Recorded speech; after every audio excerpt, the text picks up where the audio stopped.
Ladies and Gentlemen, meine Damen und Herren, Mesdames, Messieurs, Senora, Senorita, willkommen auf diesem Ich nur Cento zum Duell herausfordern.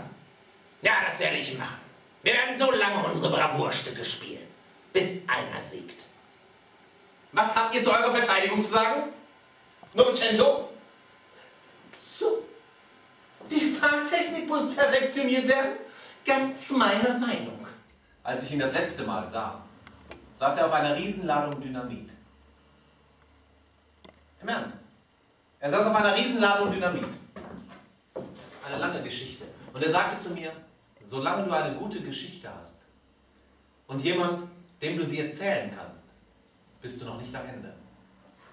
Er hatte eine gute Geschichte. Es war seine eigene Geschichte. Verrückt, aber gut.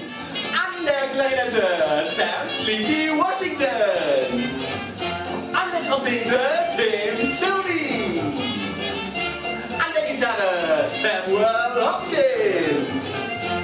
Am Schlagzeug Jim Brasker. Und am Klavier